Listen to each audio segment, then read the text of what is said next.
You're gathered here today for the 168th session of Mindfulness for Beginners in English conducted by Nissarana Vanaya. It's the 25th of January 2025. I would like to warmly welcome Venerable Homagama Dhamma Kusala Thero for today's session, and I'd like to invite everyone who's participating via Zoom and Facebook live stream, or anyone who will be watching later. Our program, as usual, will commence with the in-session practice of mindfulness, which will be followed by today's topic, a talk on today's topic. And finally, we will present any reports that were sent to us to Bhante, followed by questions. So to begin today's session, I would like to welcome Venerable Homagama Dhamma Kusala Thero to start the in-session practice of mindfulness. Thanks, Sonali. Hello, everyone. Today, with the topic that we are having, we thought of doing some practice that is related to sleep, as well as some yoga connection is also there. So we will go through the steps. It would be very nice if you can turn on video. Not sure whether you are able to participate, but this is going to be savasana. So that means you have to lie down on your back. That's the pose that we are going to practice. So anybody who can participate with the video, that would be very nice. So all of us can see what's happening. Okay, so you have to figure out the settings. I don't know how to adjust the cameras and stuff. I'll give you a couple of minutes to make sure that you are ready.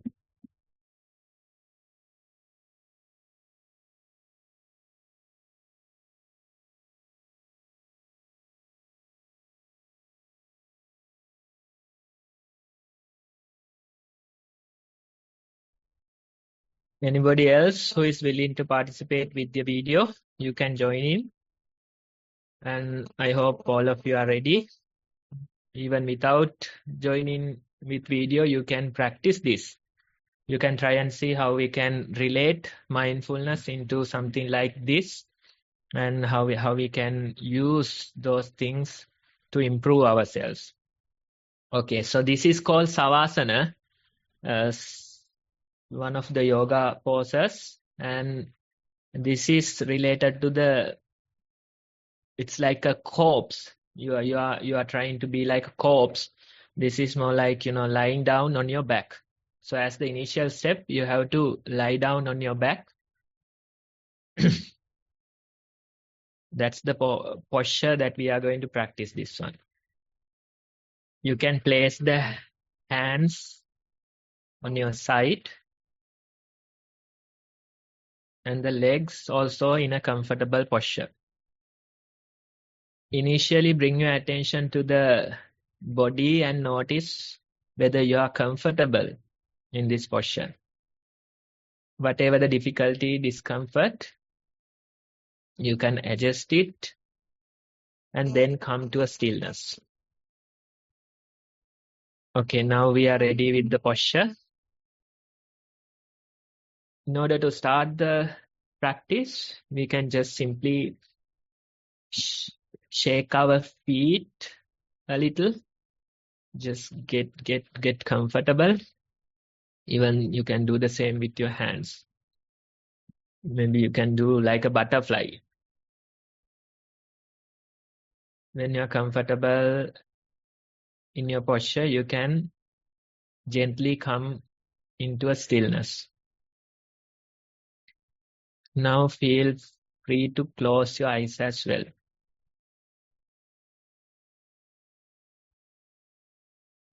Bring your attention to the present moment and simply notice whatever you feel.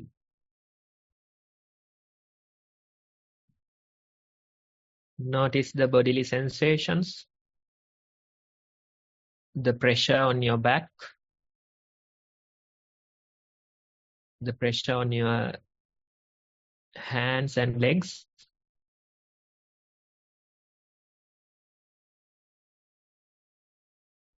Sometimes you hear surrounding sounds.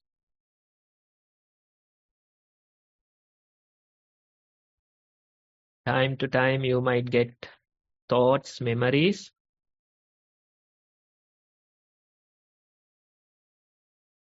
Here we are not trying to pinpoint our attention to a particular sensation.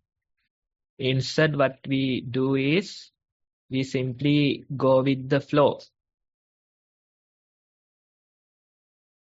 Simply embrace whatever comes in the present moment.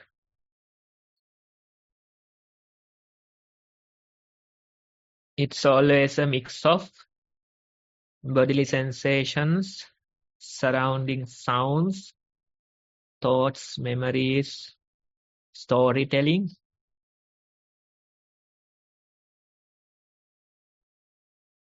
And we are not suppressing anything, instead simply accepting.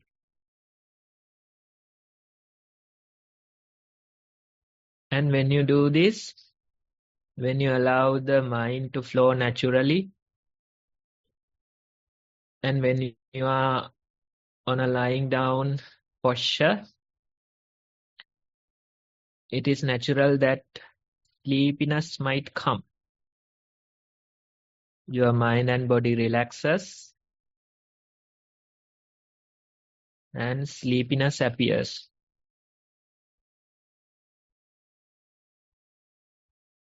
Our intention is to stay awake in this posture. But if it happens, it is okay to drift off a bit as well.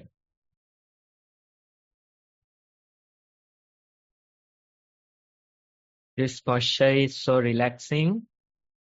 Initially, you might struggle to stay awake. But when you practice it repetitively, gradually you are able to stay awake in this posture.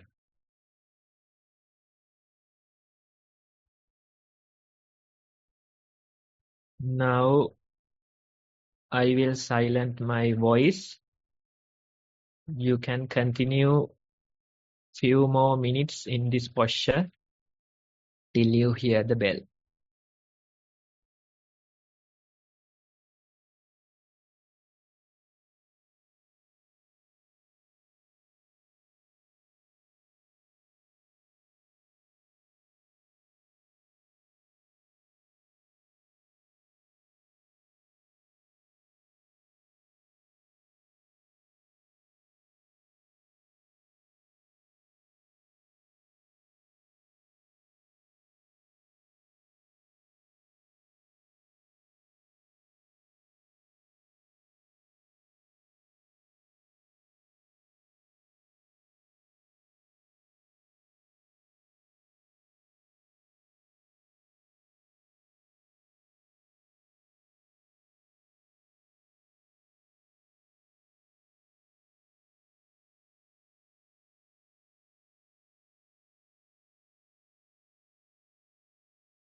Okay, everyone. Now you can gently open your eyes and come out of the Savasana posture.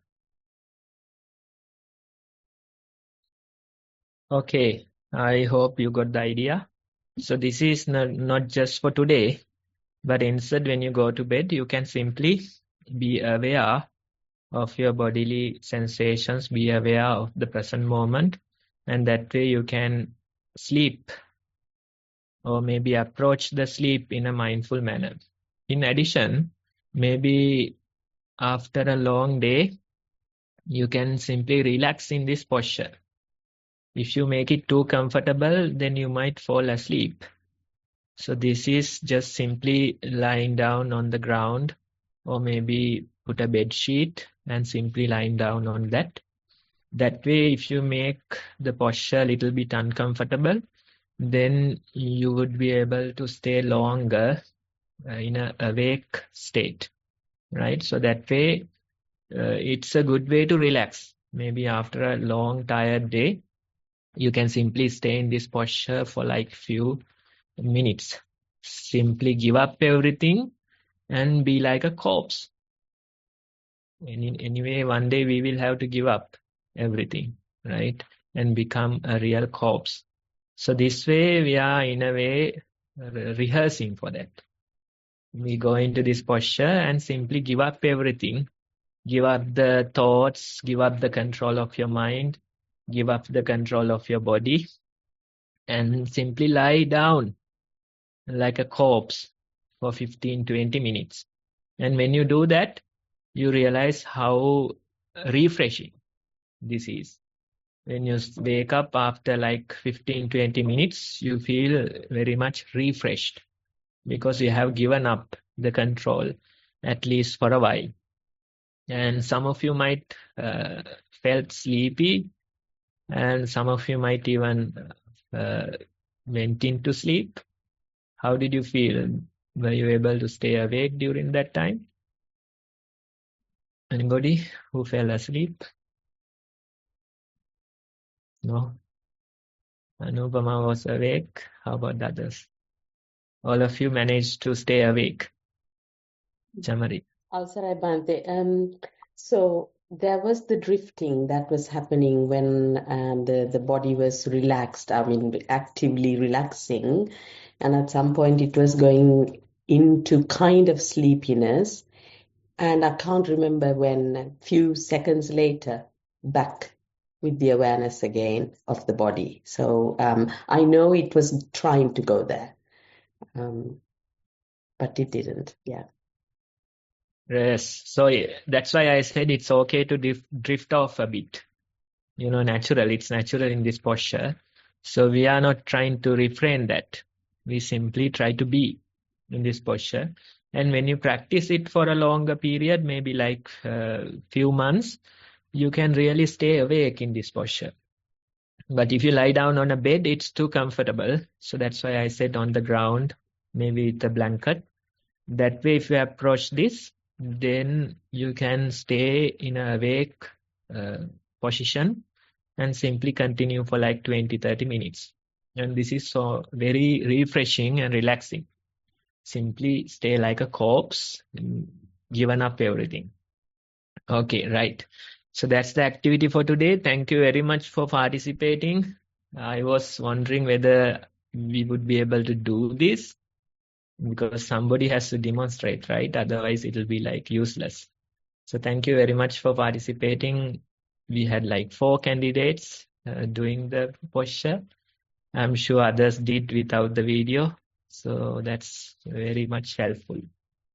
Okay, with that, Sonali, you can take over. Thank you, Bhante. That was very interesting. So next on the agenda is the topic for today, the talk on today's topic, which is sleep, which is a continuation from last week. So we'll invite Bhante to start the talk on today's topic. Okay, everyone. So this is a continuation from last week, and we discussed a little bit about the importance of, proper relaxation. That was our discussion last time. and we had this very nice quote from one of the movies, I guess. That's actually inspired by one of the movies, which is Sleeping Beauty. Right, so the quote said some things about the relaxation, proper relaxation, and the importance of it. So last time we discussed, we focused mainly on that part, and we had a good discussion. And today also we are continuing. Today I would like to focus more on the latter part of the same quote. It said, Sleeping Beauty, she didn't have to do anything but snore to get her Prince Charming. That was the latter part of the same quote that we discussed the other day. So this part we will focus more today. We discussed about sleep and the importance of proper relaxation, not only sleep but even meditation. That way the importance of proper relaxation we discussed. And even today's practice, we discussed about, how to relax in that savasana posture, like a corpse, how to give up everything and simply be. Right? So that way we are aware about the importance of proper relaxation and how to have that in our life. Now, when we focus on the latter part of this quote, it's about, striving, desiring, wanting to achieve things, right? So usually when we work, we try to do a lot of planning, lot of thinking, lot of desiring. That way we try. We spend hours and hours planning about things, maybe desiring things, maybe even, worrying about things. So that way we spend our lives. And today we will focus more on that part. I'm sure you have certain things that you want to achieve in your life. And we are not trying to say it is bad. It's okay to have those things, have those goals, and certain targets. It's okay to have them. And it's important that we know the proper way of achieving these things. We can work, we can go towards those goals, but you have to make sure that you are not exhausted due to these things. So there is this very nice proverb which says, men goes on desiring and God goes on disappointing them. Men goes on desiring and the God goes on disappointing them, or the nature goes on disappointing them. So we are always desiring things. We are trying to achieve certain things. We try to get to certain goals. But most of the time we end up disappointed. That's the reality. Even when we get that goal, maybe it is not the proper way that we imagined. We get it, but still we are not fully happy.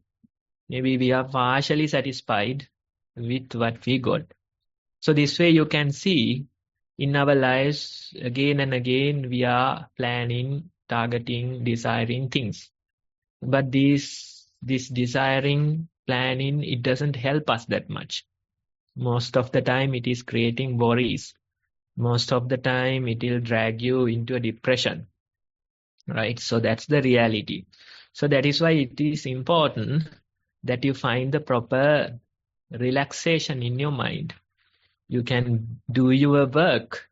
You can raise children. You can earn money. Of course, you can do all those things. But it is important that you achieve a certain level of relaxation in your mind. You can do these things with a relaxed mind. That is the important one. That's what we are recommending. We are not asking you to refrain from those targets. Instead, we ask you to do them while maintaining a certain level of peace of mind. That is important. That's why the practice is so important. Initially, as a concept, you can't really achieve this. You know it's good if you can achieve a certain level of relaxation in your mind. As an ideology, it's good. But how can you achieve it? Achieving is more difficult. Practically doing it, it takes so many hours, so many days. But gradually, if you improve the practice little by little, then you realize you work as you used to do. You earn money, you raise your children, but still you are having a certain level of relaxation in your mind while doing all these things.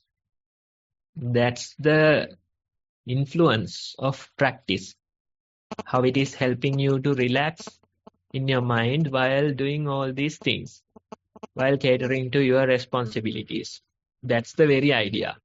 So with repetitive practice, you can really improve the quality of the present moment. When I say improve the quality of present moment, what does it mean? Now, there was this story. Somebody comes and tells their problem. They say that I'm worrying so much, I'm planning all the time. How can I be here and now? How can I be more present? That's the question that this person is asking. And when you think about it, you can't be anywhere else than here and now. There is nothing other than here and now. You only have the present moment. But what happens with the thinking, worrying, planning is that you reduce the quality of the present moment. You are here, but you are not really here. You do the things, but your attention is not there. Your situational awareness is very low. You talk to your spouse, but you are not really there listening to her or him. Right? So even they can feel it. Your children can feel it that you are not there, although your body is there. Your spouse can feel it. You are not giving proper attention to them. So you can see with this thinking, worrying mind, what happens is that we reduce the quality of the present moment. Present moment is the only moment that we have. We are always here and now. But what happens with the thinking mind is you reduce the quality of it. Right? You can buy some cheap product and you can buy a good quality one. What's the difference? What will happen? When you use it, the performance would be lower when you buy a cheap product. And the lifetime would be lower when you buy a cheap product. But if you go for a good quality one, whatever the performance, it will be great and you can use it for a longer period. So that's the same for the present moment. The quality, you can improve the quality of the present moment. Now you do things like a zombie. You talk to people like a zombie.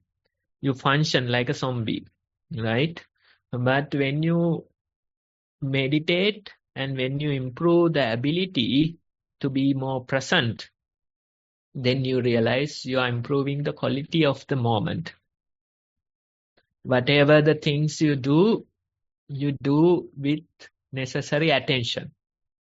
When you talk to people, even they can feel that you are present.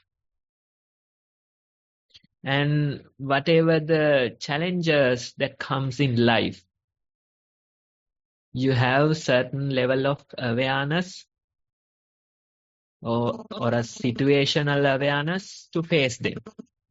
In this busy world, when we travel in those busy streets or metros, it is important that we have a certain level of situational awareness. You can't keep looking at the phone or you can't keep thinking in your mind and function.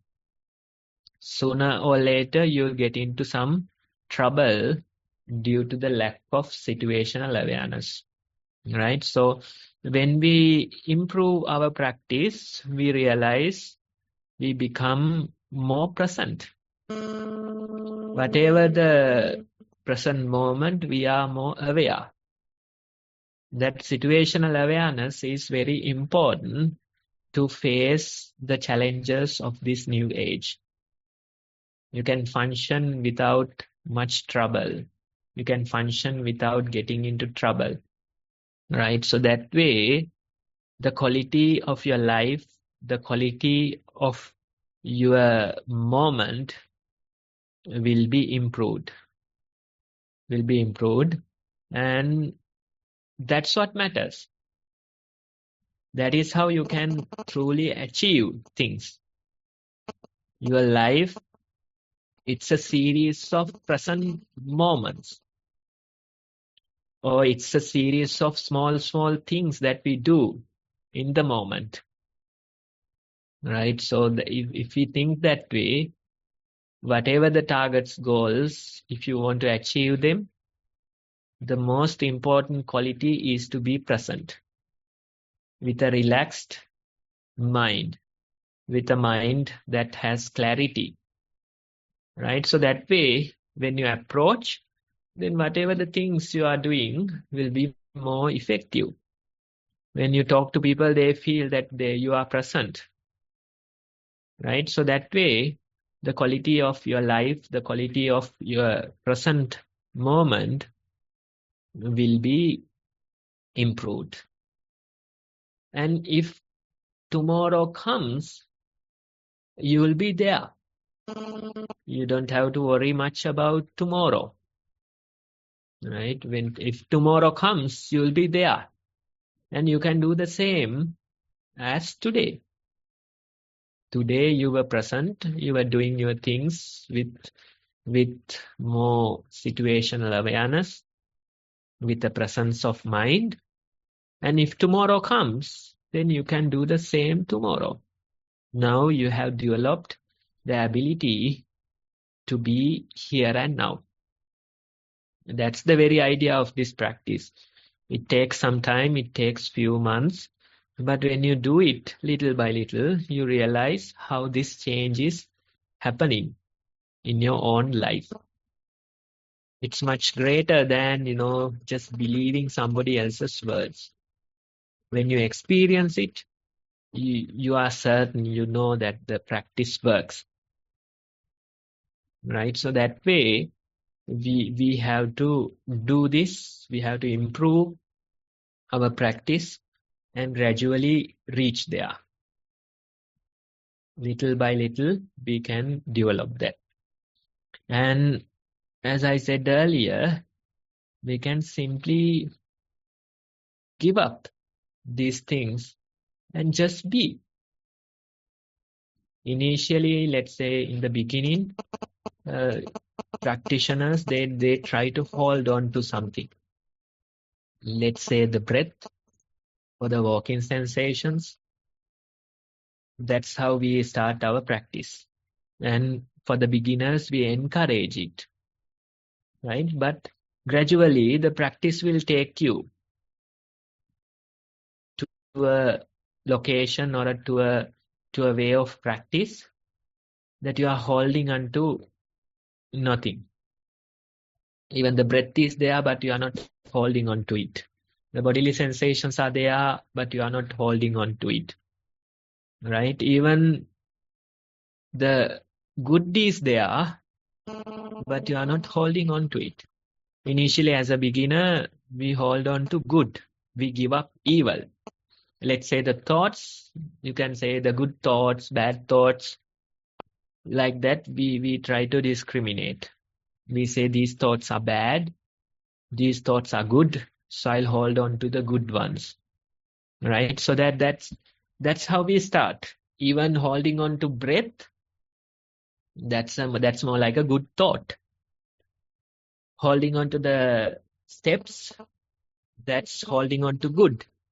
That is how we start. But gradually, when you do the repetitive practice, the practice will take you to this, through this journey, and gradually you realize you are relying less and less on the breathing. You are relying less and less on the walking sensations.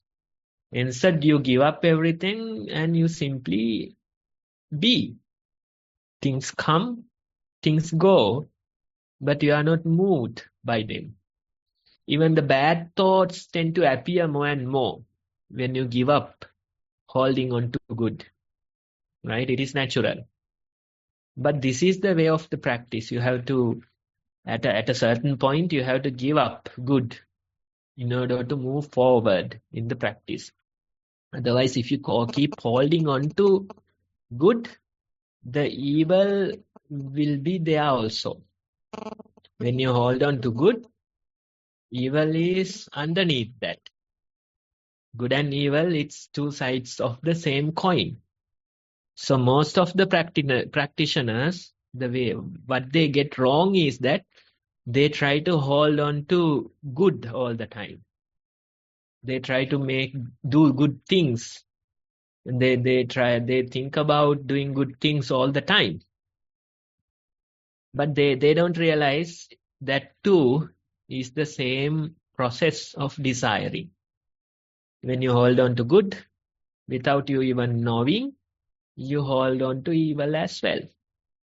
Right? So at a certain point of the practice, you have to give up both. If you expect to have proper peace in you, if you expect to realize proper peace in you, then you have to do this. The time will come for you to do this. And lately I heard this story about Mahatma Gandhi. His entire life, he struggled a lot to do good. He was doing good. He had to struggle a lot in order to do that. Right? When you think about his lifetime, it's a whole struggle of doing good. But it is said, even when he was 70 years old, even then he was having sexual dreams throughout night. He was really disturbed by these dreams. When he was conscious, he was holding on to good. Right? Throughout the day, he was only doing good. But when you give up control of the mind, when you sleep, the proper nature appears. The evil appears. So after doing a lifetime of good, he couldn't give up those evil parts. Right? So you realize when you hold on to good, in a way you are encouraging or energizing the evil as well. That's why suppressing won't work. You can suppress for so long, but whenever they get a chance, they'll come to the surface. Right? Evil is there. They come to the surface. Right? So in this practice, what we do is, at a certain point, we give up the good as well. And when we do that, we can see the evil coming to the surface. You can see sexual thoughts, desires. You can see anger. You can see certain things like jealousy, right? So those things appear. What can we do? We simply be aware.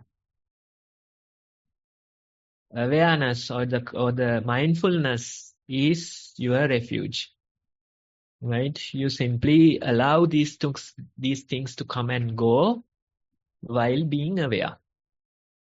That is simply being. That's the real meditation, Allow things to go, allow things to flow, and simply be. Right? In your walking, you simply walk and just be. Sit in a comfortable manner. Just allow things to manifest as they wish. Simply be there. Right? So that is the very practice. Right? And when you reach that level, you realize There's no distinction between the good and evil. Sometimes the good thoughts come, we are not holding on to them. Sometimes the evil thoughts come, but we are not holding on to them. The nature of these thoughts are simply they appear, they last for a while, then they disappear. You simply accept that nature, right? So that way, little by little, you can improve and you realize simply being is the best meditation practice. But initially you can't get this balance. You have to go through many hours of tiring practice in order to reach this level. But when you reach this level, you realize it is so relaxing. It is so comfortable. Simply like the corpse, right? Lying down on the floor, you give up everything. You try to simply be. You can feel the thoughts, you can feel the bodily sensations, you can feel certain sounds from the surrounding, but you are simply there. You are simply witnessing. And time to time, naturally, this relaxed mind will drift off a bit. But that too is okay.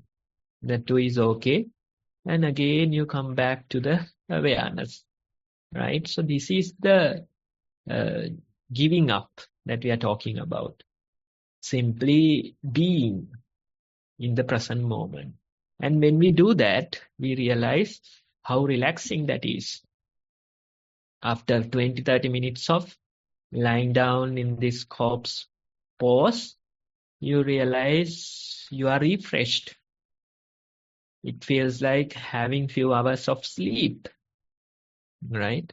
And you can start working again. You can function again. So that's why I said after a long work day, when you're exhausted and tired, you might still have many hours of work at home. So before you go into that, just simply take a break, just lie down on the floor and just be for a while. And when you do that, after 20-30 minutes, you'll be refreshed and you'll start working again, right? So that way, little by little, we can come closer to the things that we are talking. And that type of a mind is the real mind that we should develop. And whatever the goals, whatever the targets, whatever the things that you need, you can achieve. Of course, it's not like you are not working. It's not like you are not breathing. You are functioning. You are doing your things, but there is no stress. That is the change that will happen. There's no anxiety. That's the change that will happen. Even one time, somebody came to Buddha and he was asking about nirvana. And Buddha gave this strange answer. He said that there was some stress, there was anxiety, and it's simply giving up that stress. It's simply getting rid of that anxiety. That's how he introduced nirvana to that person, right? So the stress will be released. The anxiety no longer will be there. You'll be more peaceful. Somebody was sharing their experience about practice and saying, I can't think about these larger goals like nirvana or realization. I'm more interested in my daily relaxation. With this practice, I can work with a relaxed mind. I can have a certain level of peace of mind. That's what I am aiming. I am not targeting those big goals like nirvana. But in reality, what is realization? Right? You don't get a certificate out of it. Nobody will come and give you a certificate saying that you are enlightened. Instead, simply you are peaceful in your mind. The stress won't be there. The anxiety you will get rid of. That is the real realization. That is the real nirvana. right? So in a way, that person is talking about the nirvana, getting closer to the nirvana, feeling more and more relaxed in the mind, refraining a certain level of peace of mind. That's the very idea. So I hope this topic is related to you, and you can simply improve your practice and reach a certain level of relaxation. And that's how you can really face this life successfully. Thank you for listening. Thank you, Bhante. So next on the agenda is any reports that we've received and to present them to Bhante, and also to get your questions, if you've got any questions, to present them to Bhante as well. So for this session, I invite Anupama to start the session. Thank you, Sonali. I hope you can hear me clearly. Yes, okay, thank you. We've got a couple of reports to read from today, but before that, we would like to recap for everyone's benefit how to go about doing your day-to-day mindfulness practice. As very profoundly explained by Bhante in his talk today. As you can see in front of you, there is a screen and it gives you the steps you can follow. There are some basic videos with instructions on mindful walking and sitting practice. The links are, as you can see, on there on the YouTube site. So we would recommend that you watch these, and then as step 2, to allocate a little time in your daily schedule to start practicing this. Once you have continued this for a few days, and you've got 2 hours of each practice in total, we would encourage you to write down your experience. This comes in the form of a reflection report. You can either state your experience or approach it as a question. For example, you can put a title such as mindful walking, mindful sitting, and then describe what you felt while walking and sitting, and also any other things you recognized, any other sensations you experienced, the posture, etc. So in terms of sensation, for example, you can mention the most prominent sensations when you are walking, such as the texture of the ground, what pressure points you felt on your sole, how did your body weight shift from one leg to another when you were doing the mindful walking, for example. In terms of mindful sitting, you can focus maybe on prominent sensations such as pressure points when you're sat down, and the breath, incoming, outgoing at your nostrils, or maybe the movement of your abdomen. So this is a little guide to how to write your reflection report. Once you have done so, you can either submit the reflection report via a Google form or the email, both of which are mentioned on the screen in front of you. And Sonali has kindly posted it in our chat as well. So thank you to all of you who are participating and for continuing to send your reports in. It's very useful for everyone's day-to-day practice. And of course, all the recordings of these sessions are available on the Nissarana Vanaya website. You can see it in the link on your chat or on the screen in front of you. Thank you. So I will begin with our first report for the day. Sitting meditation. Primary object, watching breath. Noted colder in-breaths and warmer out-breaths. Breath broke up after a short period. Cold waves passing along body. 3 episodes of sensation and insects being inhaled, needing to blow out nose gently. Unsure if They really were insects. Noted short thoughts, mind stayed on breath, not distracting. Once heard a loud noise upstairs, which was startling, but mind stayed on breath after short thought proliferation on what the sound was. Meditated 45 minutes. Mind stayed calm. Mindfulness during the day. Calm, collected, happy mind despite busy period with family life. Able to do a task at a time and alter plans as new tasks get added to the list with no agitation within the mind. And all jobs getting done efficiently. Finding time to practice meditation and listen to Dhamma talks. With much gratitude to Bhante and organizers. End of report 1. Okay, now when we start our practice, little by little you can feel how these things, the senses are merging into one, right? Like when the breath break up, you can really feel it. You can feel how the certain bodily sensations appear. You can't explain them. You feel like the insects are walking on your face. But when you truly check it, there are no insects, right? Sometimes short thoughts appear. Sometimes various other things appear.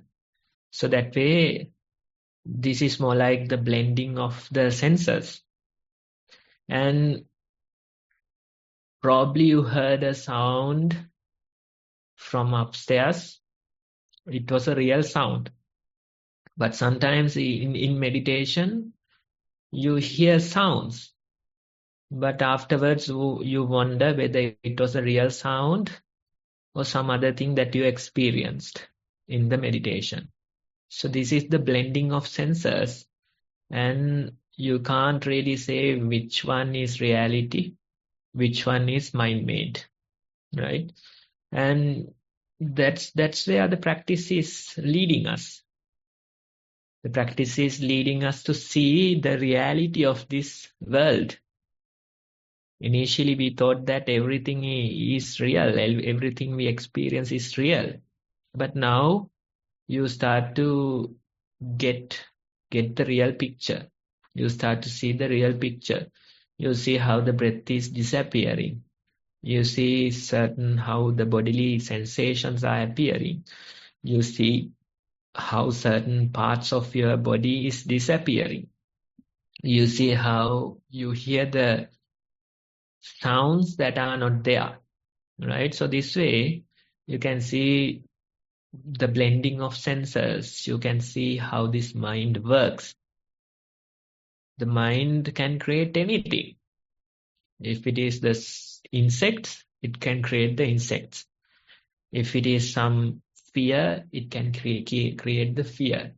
If it is a loud noise, it can create the loud noise. So they say the mind is the forerunner. You can see how the world we are experiencing, it's a mind-made world. We are not saying that the outside things are not there. Outside things are there, but we perceive them only through the filter of mind. And you don't know how it is filtering. You don't know whether this filtering is valid. Sometimes certain things are omitted. Much important things are omitted. Sometimes certain things are shown. The things that are not there are shown. Right? So this way, this is the illusion of mind, and gradually we can see more and more into it.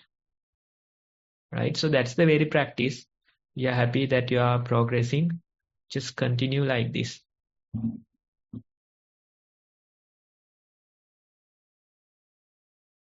Thank you, Bhante. I will now Move on to report number 2. Mindful walking. Walked indoors at a regular pace. Usual signs of walking, such as alternate foot pressing against the carpet, body weight shifting, contact of clothing, lighter feeling of lifted foot, movement of air, etc. Attention remained with movements of walking for a while. Thoughts would arise and pass in the background.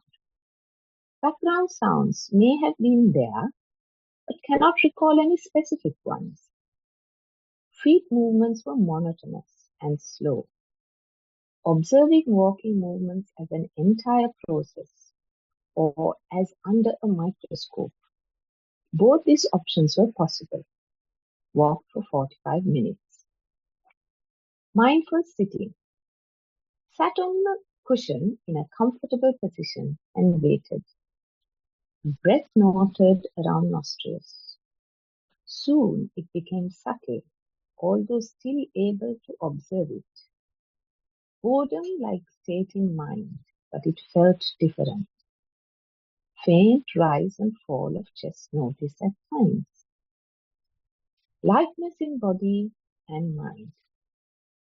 Could not feel some parts of the body.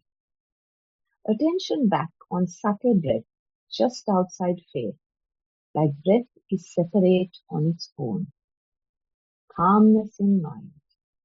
Experience peacefulness of the moment. Sat for 50 minutes. Felt rejuvenated afterwards in both the mind and body. Mindfulness during the day. Noticing how the mind is connecting with the task at hand, be it with household chores as well as with office work. In these situations, the mind feels lighter and calmer. In other situations, when there are several thought processes in mind, it feels heavier and a bit restless. With this repeated observation, mind is naturally aligning with the task at hand. Peacefulness is experienced fully when it arrives, and there is no pull towards hanging on to it or feeling sad when it passes. Many events and interactions that were seen as peak negative ones are now experienced as passing events. Those with positive peaks also experienced more as passing and not static. There's an ongoing experiment in the mind, about the mind. Nothing much is different on the outside. Same world, same chaos, similar interactions and chores, but able to experience few more moments of peace amongst it. Dear Bhante, look forward to your valuable feedback and immense gratitude for the practical guidance. Thero and Nissarana. End of report 2. Okay, that's very nice. Now, this is the way to live. We talked about it in our talk as well. This is the way to live. Simply being there, noticing what is happening, and as a result, you can feel how the mind is distancing itself from the things. You are there, you hear things, you see things, you get thoughts, but you are not shaken by them. You can see the peace is there. Good things come, but you are not energetic about them. And when they leave, you are not sad. Bad things come, you are not trying to suppress them. And when they leave, you don't try to be happy. Instead, simply, we move from one experience to another. Right? And no discrimination among these experiences. We simply value them equally. And that way, when you practice, you realize this world is not that bad. Whatever the things we do, whatever the things that happen out in the world, the people we meet, it's like witnessing a miracle, the miracle of the present moment. And, it's one of a kind. All the time, it's one of a kind. There are no copies, there are no duplicated incidents. Every moment is so precious. Every moment is so unique. And we start to simply notice this miracle that's happening in the present moment. It's like witnessing a miracle. Witnessing a miracle. What more do you need in your life? Simply be and witness that miracle. And when the time comes, you'll become a corpse.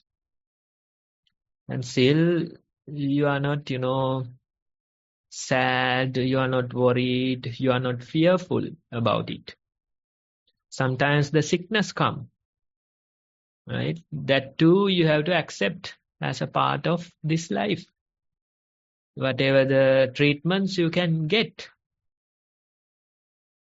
But those treatments can help temporarily, but there is no permanent solution. The only permanent solution is through the practice. Somebody was saying that nobody is getting out of this world alive. Right? Everybody has to go through the same process. Nobody is getting out of this alive. Right? So simply accepting that fate is important. And if you postpone it, one day it might be too late. We never know. We never know. No guarantee is given. Right? So that's why you have to practice. That's why you have to improve your practice. Reach a certain level. And at that level, if the sickness comes, you gladly accept it. Do whatever the treatments that are necessary. But still, if it happens, it happens. Right? What can you do? Right? Simply go through that experience.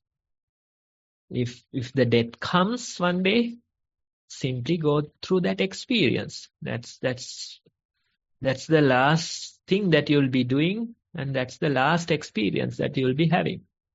Right? So why not welcome it as well? Right? So that way you can approach it. That way you can approach it. And you can see that although the chattering is there, although various ideas, opinions come, your mind is not much moved by this disease. Or sometimes certain thoughts about the family and friends, sometimes about the properties, those things come, but still your mind is not much moved by the approaching death. Right? So that's how the practice can help you. It is said that the practice is simply dying before you die. That's what we are doing. We are preparing for our death. We try to go through that process before the real death comes. That's why they say die before you die. That's the practice. And in teachings, there are incidents that people come and ask about the enlightened ones. They ask the Buddha what happened to them after their death. That's the question. But the Buddha is refusing to answer these questions. He's saying you can't tell that there is a person even while they are living. Right? They might be functioning, they might be talking to you, but you can't really say that there is a person. So how can you answer that question, what happens to them after their death? So you can see the enlightened ones, they are already gone through that death process. That's why they say die before you die, right? You don't have to worry the approaching death because you have already gone through that process. There is nothing left in there for the death to take, right? So that's how we can face this life successfully. Otherwise, see the people, they thrive in this world, but sickness comes and they are in rock bottom. They hit the rock bottom within few weeks. When the death comes, they are shaking with the fear, they are crying, they are screaming. That's how they face it, right? So although they live certain parts of their life luxuriously, they haven't achieved the proper goal of this human life. And one of the books, somebody came to a teacher and asked, why are we born as humans?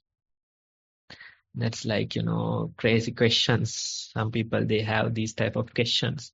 But the teacher, he got this opportunity to teach some Dhamma. He was saying to not to be born again. That's the answer that was given. Yeah, we born as humans to not to be born again. You can finish this in this life. In this very life, you can finish it. Right? So that's the very idea. Thank you for sharing. I'm sure it will be encouraging for others as well. Thank you, Bhante. We've actually received the third report. If it's okay with you, I'll go ahead and read it, Bhante. Report number 3. Dear Venerable Bhante, this week on my usual route to the bank, I slipped on black ice and fell. Observed the struggle to get up, imbalance of the body. Then fear arose whether I'll be able to reach home. It was observed, then disappeared. As no one was around, I managed to somehow get up. Then came the intense pain. Did not have aversion to it, just observed it. Managed to reach home somehow and saw the whole arm was swollen. My son took me to hospital where they said I needed to be drugged so they could pull the arm so they can put the bone in place. I said not to drug me. I said just pull it and I'll observe the pain.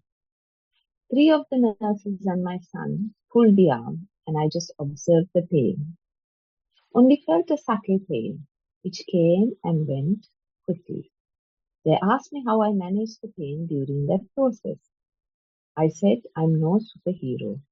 I just practice mindfulness of pain. I'm now in a cast, but have totally accepted the situation I'm in and do not fight it. I think I'm so at ease with the whole thing because of that. Thanks to my sister and friends, they have bought cooked food. I'm so grateful the other parts of the body are working well, at least for now. Much merits to you, Bhante, and you all. End of report number 3. Okay, thank you for... hold on, just give me... Can you hear me? Some technical issue here today. Right. So thank you for presenting that report. It was like, providing evidence for the earlier discussion.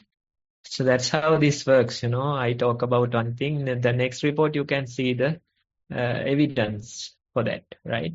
So this is how the world works. You never know whether you are able to reach home today, right? When you go to work, there's no assurance, right? You never know what will come, what's around the corner. So this is the best preparation for that.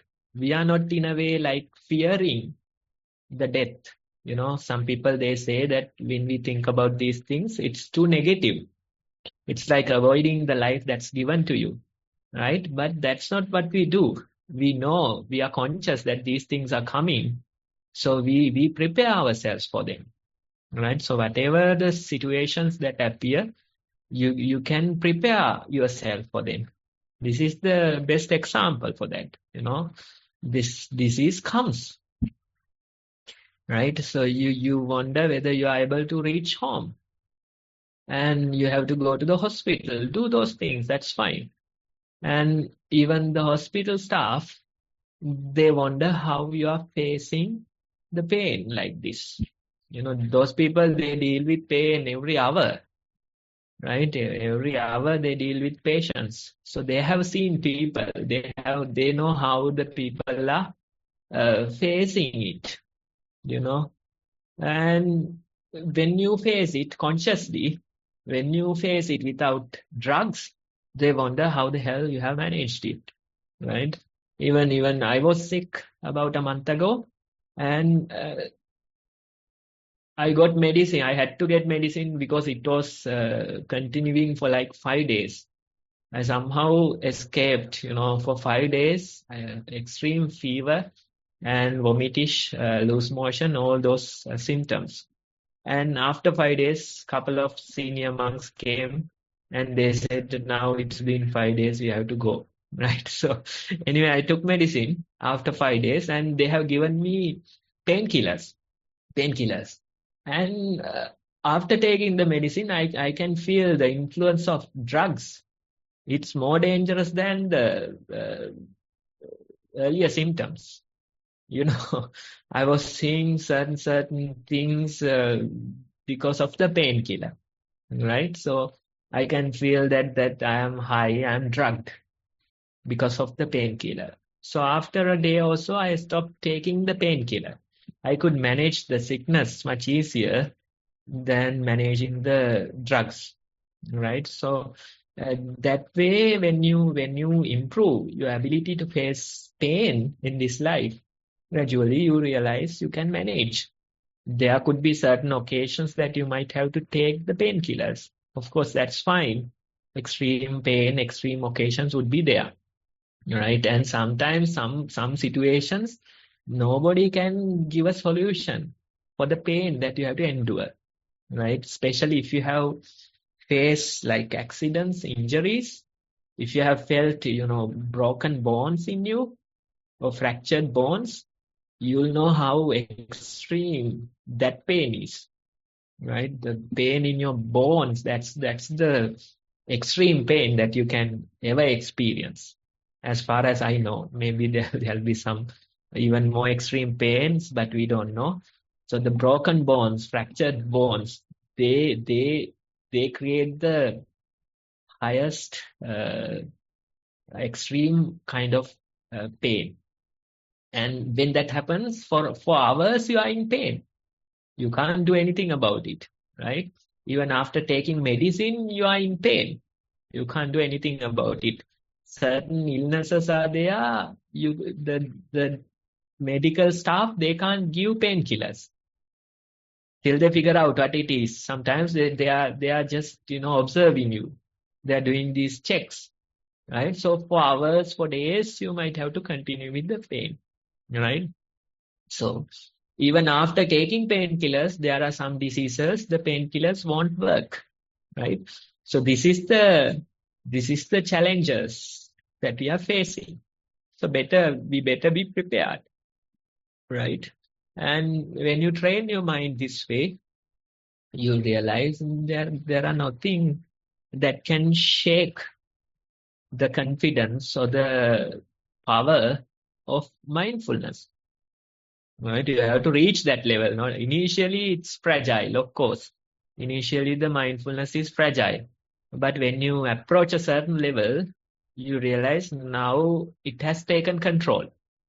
The problems, the pain, the difficulties, the diseases, whatever that comes, it's not a big deal for the power of mindfulness, right? So that's why we are meeting weekly. We are encouraging ourselves as a group to reach that level, reach a certain level, develop the practice into a certain level, and you will be much peaceful. Somebody came to me, a long-time practitioner, and they were wondering, that person was wondering, I am interested in doing some other way of practicing. But this person has practiced for a long period. I know that person's level of practice, right? So still that person was interested in doing some other meditation, more like a concentration meditation. I told them that you can try, but you will be fed up soon because the mindfulness is working now. The power of mindfulness is there. And you realize whatever the other methods, they just bring stress, nothing else, right? When you develop this certain level of practice, you realize even doing certain things, certain meditations, they are just stressful. They are just disturbing the peace of your mind. Instead, simply be. What more you need? What else is there to meditate? This is the utter reality that we are experiencing. We are not trying to achieve anything else, right? So that approach is very nice. And when the practice grows, you can even handle much bigger, greater things in life. So thank you for sharing that experience. I'm sure it was helpful or inspiring to others as well. Thank you, Bante, and thank you to everyone again for sharing your experience and reports. Now it's time for Q&A, and I can see we've got a hand up.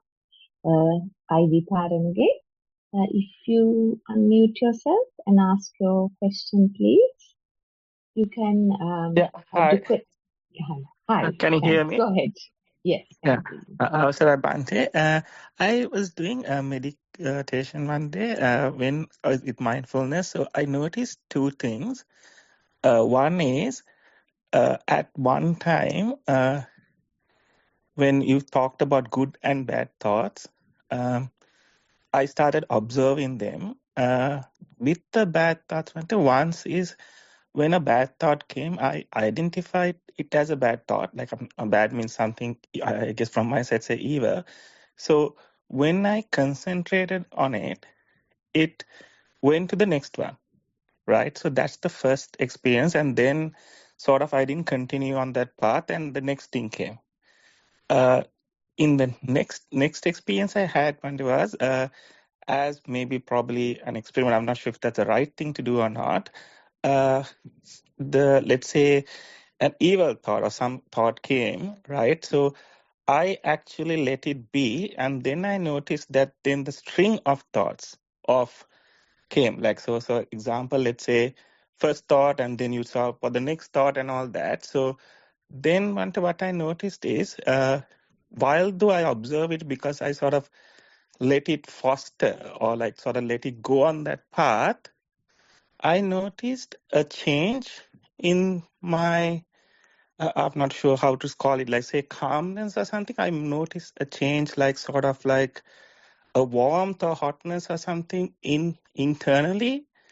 And so I was just wondering because I sort of did two things. One is where a thought came and I sort of observed it and then didn't foster, so sort of went to the next thought, so to sort of broke that. The second time around, I sort of let it foster and I sort of went with it. So I was just wondering what some sort of advice from you with that occasion. Thank you. Okay, thanks for sharing your experience. And, this is called the noble experiment, right? So you can try different things, you can experience for yourself, and you can figure out what's the best practice for you. That openness is there. Even when we give basic instructions, we keep them to minimum. And some places they encourage the recommended like regimentation kind of a thing. But here we are allowing you to figure out. Most of the time we give certain level of advice, and then you can experiment with it and figure out your own practice. That's the best way to approach this, right? Otherwise, no, you can't copy somebody else's practice and somehow develop. Copying won't work, right? So we are glad that you did your practice like this. And it's like, when the thoughts come, we don't try to hold on to them. Instead, simply we allow them to come and go as they wish and simply observe. That is the idea. Sometimes you can observe only a little part. It's already gone, right? If that happens, that's okay. We don't have to hold on to it till we observe, till we finish our observation. That's not necessary. Whatever the path that you are able to observe, that's fine. Then another thought will come, right? Sometimes we say train thoughts, chain thoughts. right? Some never-ending stream of thoughts appear. They come one after other, sometimes short thoughts, sometimes longer ones. So that way they come and go, right? So simply being aware of this process is the way, right? If it's there, you can observe for a longer period. If it's gone, then you can move on to the next moment. Don't worry about the past moment and lose the awareness of the moment that you are experiencing. And if for you, I would recommend anchoring yourself into a bodily sensation. If it is the walking, probably like walking sensations. If it is the sitting, maybe like the breathing or the movement of your stomach. That way, anchor yourself into a bodily sensation, and time to time thoughts appear. We are not suppressing that. Simply notice how these thoughts come and go. Simply notice how they are unique to yourself. Simply notice how they are creating your world, right? So that way, we keep on observing. And one more thing I'll add, when you observe, you are no longer the thought. Right? Usually what happens is that when thoughts appear, we make it ours, right? You become one with the thought. That's why even who's René Descartes, right? He has done some experiment. He was a philosopher in this new age. He has done some experiment about the reality of this world. The very first conclusion he came, I think, therefore I am. That's simply identifying with your thoughts. So that's a huge mistake when you do that, right? But here what we do is we are not identifying with our thoughts. As long as you observe, you are not one with the thought. You don't become your thought, right? They just come and go. They just come and go. That's the very approach to the practice. So continue and let us know your progress next time. Thank you for that question and for the answer, Bante. Very helpful to all of us. I think before we wrap up today's session, we may take one more question if there's any in the audience. I can't see any hands raised, so I assume that's it for today for the question and answer session. With that, I'll hand over to Sonali. Thank you. Thank you, Vanupama. We are slightly over time, so unfortunately we don't have any time for questions. So if you have any questions, please save them for next week or write to us. So with that, I will make a quick announcement about the fundraiser. This is to the UK community. If you still have a few more days to send me the funds before I transfer them to the Nissarana Vanaya, this is for the new and exciting projects that the Satipasala Foundation has planned. And anyone else, you could maybe directly transfer the funds to Satipasala Foundation. If you need to know more details on what this is, I will simply share my phone number. So maybe just note that down and ask me, and I will give you all the information. So with that, we will end the session. On behalf of the organizers, I would like to thank Venerable Homagama Dhamma Kusala Thero for his continued guidance on this project. And also we cannot forget the Chief Abbot of Nissarana Vanaya, Venerable Udayiriyagama Dhammajiva Mahathero, whose idea was to initiate this program. May these merits help them with their own practice as well. And much merits to anyone who has sent us reports and participated, and everyone who participated via Zoom, Facebook, and anyone who may be watching later. Thank you to all the organizers who make this happen every week. And also, please remember the session is on next week at 1 p.m. Sri Lankan time. May you all have a happy and mindful week ahead. And I will now end the session for everyone.